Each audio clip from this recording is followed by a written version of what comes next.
Gimana bisa jadi perempuan hebat semacam ini? Amalnya apa? Sekarang kita masuk pada amal ibadahnya.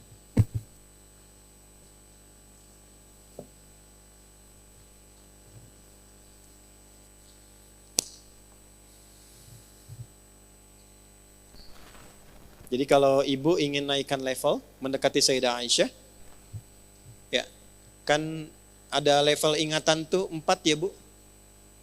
Ya. 1, cepat ingat, lama lupa. Oke. 2, lambat ingat, lambat lupa. 3, lambat ingat, cepat lupa. Baik, ini yang parah nih. Ya, ini yang parah. Yuk kita ulangi dulu. 1, cepat ingat, lambat lupa. 2, cepat ingat, lambat lupa. 3, cepat ingat, cepat lupa. Nah, ini yang repot ini. Yang keempat, lambat ingat, cepat. Saya udah nerangin 2 jam. Paham Ibu? Tidak. Ya. Begitu mau ditutup, paham. Keluar, lupa. Baik. Sayyidah Aisyah ini level nomor 5. Cepat ingat, sulit lupa. Cepat ingat, sulit. Jadi bukan mau ingat, mau lupa susah. Mau lupa susah. Biasanya kan yang begitu utang ya. Ya kan? Ya. Ini yang kelima, cepat ingat, sulit lupa. Amalannya apa? Yuk kita bagi 2 saja. 1, sholatnya. Amalan sholatnya. Itulah sebabnya kenapa tadi saya sebutkan di awal tentang saudara beliau Abdurrahman ini.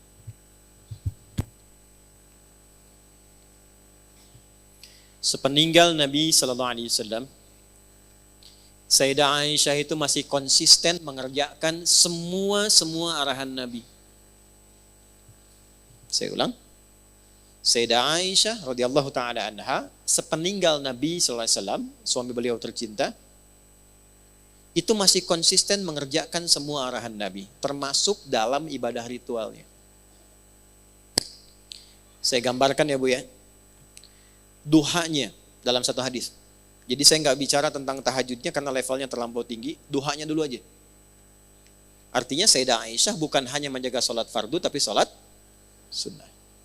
Jadi kalau level ibu ingin naik, kecerdasannya meningkat, anak juga ingin meningkat, maka tingkatkan sholatnya. Saya ulang ya, tingkatkan apa? Sholatnya. Nah, meningkatkan sifat ibadah ritual itu salah satu bagian dari amalan takwa namanya. Amalan apa? Takwa. Ini saya urutkan supaya mudah dipahami. Takwa itu adalah kondisi terdekat dengan Allah. Ya, kondisi terdekat dengan Allah. Jalannya dibangun lewat ibadah. Untuk mencapai takwa itu lewatnya ibadah. Salah satunya sholat. Salah satunya sholat. Disebutkan kalimat takwa dan derivasinya, turunannya, itu sebanyak 240 kali dalam Al-Quran. Di antara penyebutan itu, ada yang menunjuk jalan-jalan takwa. Di antaranya sholat. Al-Baqarah ayat 2-3. Dzalikal kitabu la hudal lil. Siapa muttaqin orang takwa di ayat itu? Ayat 3-nya, alladzina yu'minuna bil ghaibi wa yuqimunas. Baik, dan dia konsisten meningkatkan sholatnya. Poin saya bukan di kalimat terjemahannya. Poin saya lihat sini. Coba ibu bedakan tulisan sholat di ayat 3 di Al-Baqarah dengan ayat 238. Ketika kita membuka Quran surah kedua Al-Baqarah di ayat 238, saat Allah berfirman, Hafizu ala salawati. Tulisannya begini. Alif, lam, sad, lam, wawu, alif, ta maftuhah. Begini. Salawat. Silahkan cek di mushaf. Tapi ketika Allah berfirman di Al-Baqarah ayat 3, Alladzina yu'minuna bil ghaibi wa yuqimunas shalah. Perhatikan. Tulisannya begini, lihat mushafnya terjemahan kalau tidak percaya. Alif, lam, sad, lam, waw, fathah tegak begini, tak marbutah. Silakan cek. Apa bedanya? Jika kita mengacu kepada Al-Baqarah ayat 238, hafizu 'alas salawat begini. Ini maksudnya sholat fardu. Sholat wajib. Ada berapa jumlahnya? 5 waktu.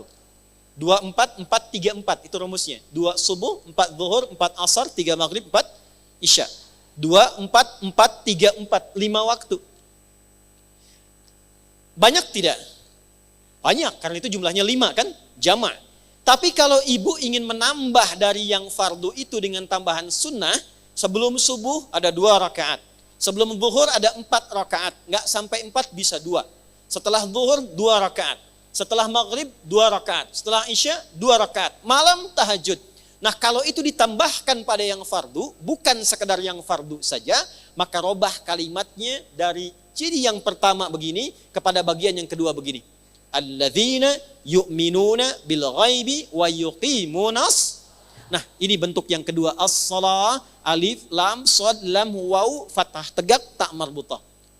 Nah orang takwa di Quran itu disifatinya dengan yang ini yang kedua. Jadi ketika ibu ingin meningkatkan diri menjadi pribadi lebih takwa, naik levelnya, yang Allah tantang, challenge dari kita adalah naikkan dari yang fardu. Kalau sholat 5 waktu itu wajib. Jadi yang tidak ingin naik level pun tetap 5 waktu juga. Ibu pengen levelnya naik, tapi jumlahnya tetap sama. Apa bedanya dengan yang standar? Jelas?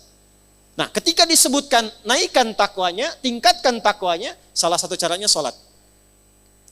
Begitu ini optimal, naik. Apa kaitan takwa dengan kehidupan kita? Tadi saya contohkan Sayyidah Aisyah begitu tinggi ilmunya. Hubungan takwa dengan ilmu ditemukan di Quran surah kedua Al-Baqarah. Di ayat 282. Satu-satunya ayat paling panjang dalam Al-Quran. Lihat langsung ke bagian bawah paling pojok sebelah kiri. Lihat ujung ayatnya. Quran surah kedua Al-Baqarah. Ayat 282. Sebelah kiri, lihat ujung paling bawah.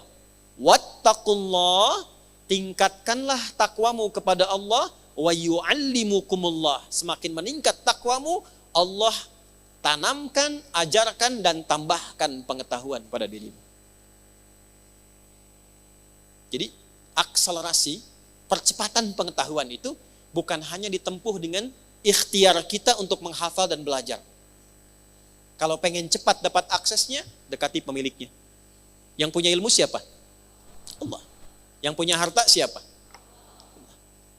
Ya. Alhamdulillah Allah titipkan pengelolaan sebagai amanah tempat ini kepada Bu Anita. Punya akses dengan Bu Anita, cepat nih bisa pesan tempat nih. Bahkan kita bisa pesan, Bu, kalau bisa besok-besok di depan ada domnya ya. Supaya yang di luar itu misalnya bisa lebih nyaman. Sepakat? Insya Allah jadi pahala misalnya ya. Nah, itu bisa lebih cepat diwujudkan. Ketimbang saya bilang sama Teh Nanet. Ya? Atau Bu Novi misalnya. Kenapa? Karena aksesnya cepat. Sekarang Anda bayangkan yang punya ilmu siapa? Kalau kita mendekati Allah, maka Allah sendiri yang menyampaikan, aku berikan percepatan tambahan pengetahuan. Di luar batas standar manusia. Itulah sebabnya orang dulu tuh tahu betul. Kalau ingin cepat pintar yang diajarkan, sholat dulu, Bu. Pernah dengar Abdullah bin Mas'ud? Abdullah bin Mas'ud itu belajar bahasa Persia dan Ibnu Abbas itu belajarnya cuma 3 hari. Langsung menguasai bahasa asing 3 hari.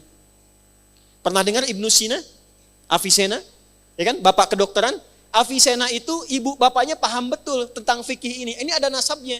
Maka dari kecil yang diajarkan cuma 2. Quran dan sholat, Quran dan sholat.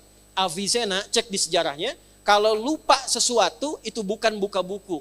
Datang ke masjid, sholat 2 rakaat dan ingat apa yang tadi terlupa. Semua.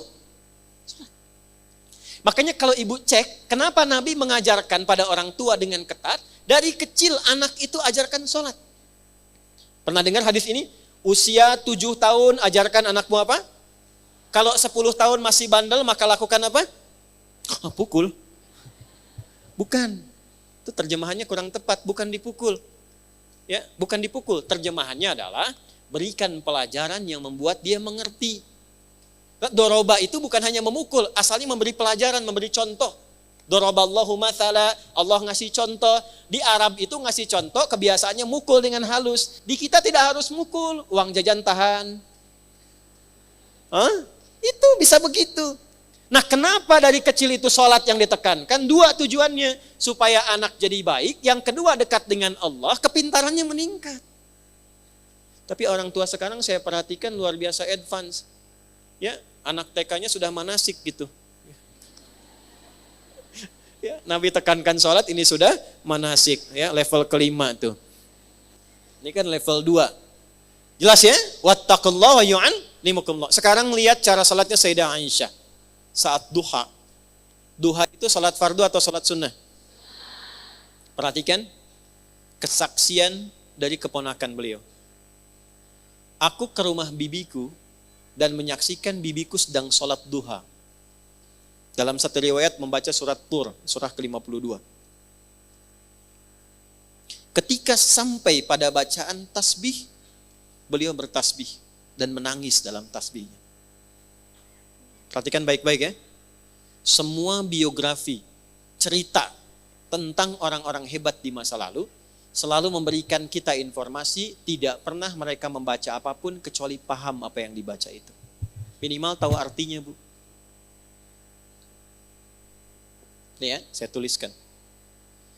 Saking paham dan mengerti tentang ayatnya, saya lihat bibi saya itu bukan sekedar baca diulang sampai menangis. Sesegukan kalau bahasa kita itu, saking merasakan dalamnya ayat itu untuknya. Karena lama, ini baru satu ayat, karena lama baca itu, saya putuskan saya ke pasar dulu untuk beli sesuatu. Begitu saya kembali, saya lihat bibi saya masih baca ayat itu dan masih nangis seperti tadi. Ibu kesini, lihat teman ibu sedang sholat, baca Al-Ikhlas, saking ikhlasnya nangis misalnya. Ya. Baru nyebut Allahus Somad, ingat semua masalah misal. Ya. Nanti ada sanadnya, Bu. Al-Ikhlas itu ada sanadnya, nanti saya cerita di akhir ya, tolong diingatkan. Misalnya begitu Allahus Somad diulang-ulang, sudah 5 menit belum selesai. Ibu putuskan saya ke Kosambi dulu aja deh, ntar kesini lagi. Begitu kesini lagi, masih di ayat yang sama, masih nangis, dan itu yang dikerjakan sholat sunnah. Itulah Sayyidah Aisyah.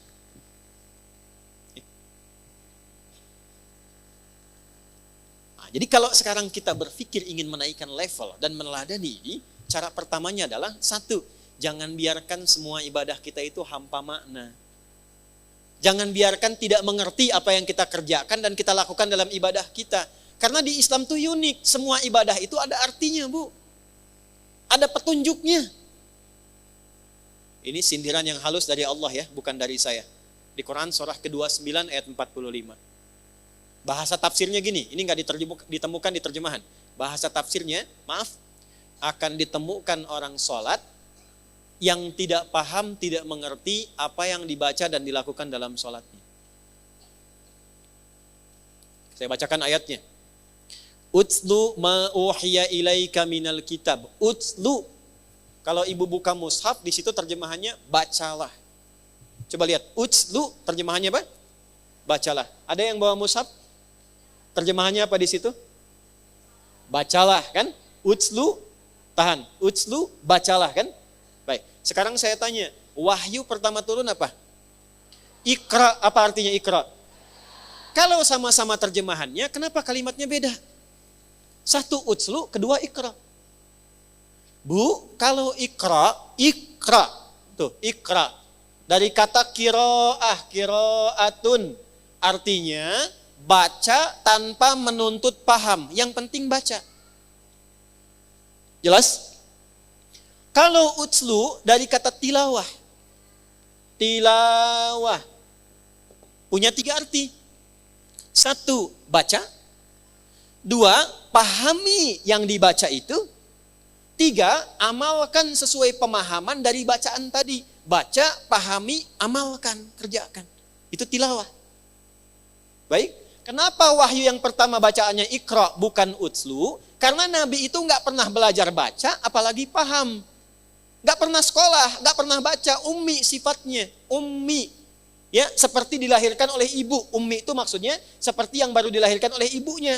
Ada nggak anak yang baru lahir langsung bisa baca? Ya, begitu lahir, ini Budi, ini Ibu Budi. Nggak ada. Ya.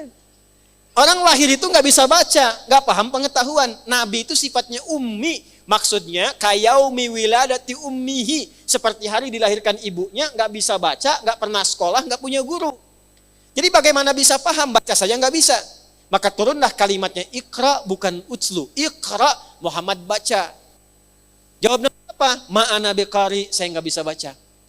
Kalau ayatnya turun utslu, salah ayatnya. Karena memerintahkan paham. Baca aja nggak bisa, apalagi paham. Jelas? Tapi setelah ayat turun diajarkan sholat, dibimbing malaikat Jibril. Turun perintahnya, Muhammad jangan sekedar dengar bacaan Jibril. Belajar, pahami dari Jibril. Amalkan dari pemahaman itu. Baca Quran dengan artinya sampai paham, itu tilawah namanya. Makanya saat ada orang baca Quran, tapi tidak ada penerjemah, disebutnya qori kan? Qori karena dia cuma qiraah. Tapi ketika di sampingnya ada yang menerjemahkan bacaan itu, siapa namanya? Sari tilawah. Karena yang pertama menerjemahkan tilawah itu Ibu Sari. Karena itu disebut Sari tilawah. Kalau yang menerjemahkan Adi, maka Adi tilawah. Ya.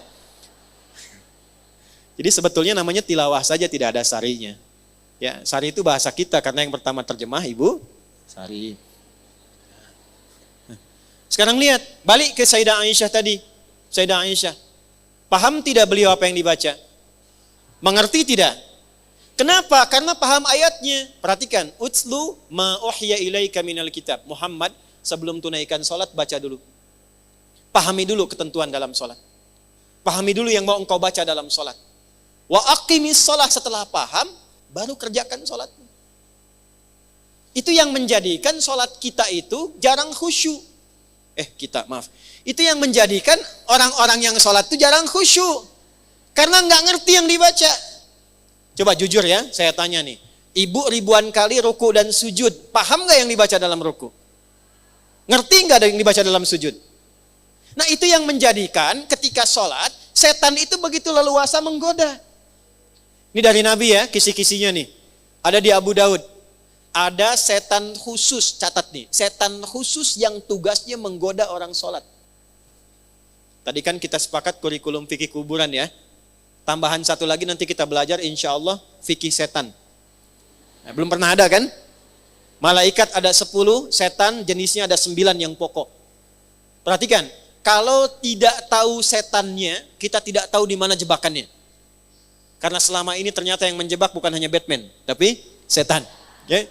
Nah ada setan khusus menggoda orang sholat. Tahu namanya siapa? Namanya Khanzab. Tugasnya dimulai kapan? Saat kita mulai bertakbir. Jadi gini kondisinya nih. Sebelum takbir, Nabi yang mengatakan nih, riwayatnya sebelum takbir itu kita bisa fokus, siap-siap. Tapi begitu tangan diangkat dan lisan mengucapkan Allahu Akbar, fayaqulu syaitanu, maka Nabi mengatakan setan mulai bertugas. Uzkur kada, uzkur kada. Dia akan menampilkan kepada kita semua apa yang bisa diingat. Hatta la yash'ural musalli kam raka'atan yusalli, sehingga orang salat itu enggak fokus salatnya, bahkan dia bisa mengingat apa yang tidak ingin dia ingat, dan ada orang salat bahkan yang lupa berapa rakaat sedang menunaikan salatnya. Pernah terjadi? Allahu Akbar. Tadi saya lupa ya, status belum diupdate ya yang di Instagram. Ya Allah, tadi nyimpan sendal di mana? Jemuran belum diangkat. Itu semua. Baru takbir. Apa yang mencegah kita supaya bisa mengatasi godaan tadi? Salah satunya, perhatikan, lisan berkata, pikiran menerjemahkan, hati meresapi. Saya ulangi, lisan berkata, iqrarum bil lisan, pikiran menerjemahkan, tarjamatul aqli, hati meresapi, tasdiqum bil qalbi. Idealnya begini Bu, Allahu Akbar, tangan diangkat, buang urusan dunia ke belakang. Dunia jangan dibawa-bawa. Lisan mengucapkan, kenapa dunia jangan dibawa, apapun statusnya. Punya kedudukan, punya harta, punya ilmu, sudah. Sekarang saat sholat kamu hamba, yang mungkin wafat dalam sholatmu itu. Buang semua dunia ke belakang. Katakan, hanya Allah yang paling agung. Perhatikan baik-baik. Kalimat ini, begitu diucapkan, Allahu Akbar, terjemahkan di pikiran kita supaya setan tidak sibuk mengganggu pikiran kita. Ya Allah, Engkau yang maha agung. Lalu resapi dengan hati, katakan dalam hati, ya Allah, aku taubat selama ini bahkan sebelum sholat, mungkin merasa yang paling hebat, merasa yang paling agung, merasa yang paling besar, yang paling hebat dibandingkan dengan suami, yang paling agung dibandingkan dengan teman, yang paling perkasa dibandingkan dengan tetangga. Aku taubat ya Allah. Itulah sebabnya ketika mengatakan Allahu Akbar, selanjutnya Allahumma ba'id baini wa baina khataayaya kama ba'adta bainal masyriqi wal. Perhatikan, ya Allah, aku mengakui dalam sholat pun ini, aku masih banyak dosanya. Masih banyak salahnya. Itu baru takbir. Lu digambarkanlah kemudian apa yang kita bawa itu dan berharap rahmat Allah. Karena panggilan sebelum sholat itu panggilannya begini. Wa annahum ilaihi raji'un. Hai orang yang sholat, Al-Baqarah ayat 46. Al-Baqarah ayat 46. Hai orang yang sholat, kalau pengen khusyuk, rasakan mungkin ini panggilan terakhir dalam sholatmu. Mungkin dalam sujudmu engkau wafat. Itu kata Allah. Makanya imam di Kalimantan yang imamin subuh kemarin sungguh beruntung tuh. Begitu sujud meninggal. Kan sebelum sholat dipanggil dulu kan? Ya. Ibu Siti, ada Siti di sini? Ada. Ibu Nia ada? Dah, ini pasti nggak ada. Ini pasti nggak ada. Ibu Sisuka pasti nggak ada. Oke? Ibu Sisuka dipanggil Allah, artinya apa? Hah? Meninggal. Kita 5 kali setiap hari dipanggil oleh Allah. 5 kali. Pasti meninggal tidak? Tahu waktunya kapan? Mungkin hari ini?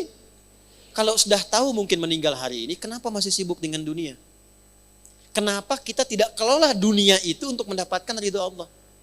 Maka dibalik.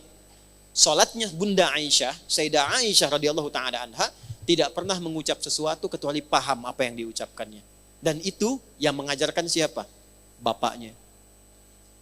Bu Abu Bakar itu diminta oleh Nabi jadi imam, selalu menolak jawabannya. Jangan saya Nabi, jangan saya. Kenapa? Karena beliau itu kalau sudah takbir, itu langsung nangis. Nyambungnya itu lama. Bayangkan, sahabat Nabi, dekat dengan Nabi, kecil gaul dengan Nabi, dewasa jadi sahabat Nabi, mengeluarkan semua hartanya untuk Nabi, berjuang dengan Nabi, wafatnya dikubur di samping Nabi, anaknya jadi menantunya, ya, anaknya nikah dengan Nabi, Nabi menantunya di surga bersama Nabi, itu masih punya pribadi saat takbir, baru baca takbir, langsung gemetar tangannya nangis karena merasa masih ada dosa dalam dirinya. Ya Allah, saya masih banyak dosa. Ya Allah, makin banyak orang mengagungkan saya padahal saya baru mengatakan engkau yang paling agung. Sementara orang menganggap saya hebat, mengagungkan saya, menganggap saya punya kuasa, menganggap saya punya harta, saya tobat ya Allah, saya masih banyak salahnya. Itu Abu Bakar. Dan diwariskan sifat itu pada putrinya. Diwariskan pada siapa? Putrinya. Maka cara yang pertama, tingkatkan takwa, belajar ini, coba mulai sekarang perbaiki sholatnya. Gak usah dipaksakan semua dulu, satu-satu. Satu-satu. Sekarang saya pengen belajar tentang takbir. Apa maksudnya, apa artinya, apa hikmahnya, praktekkan dalam hidup.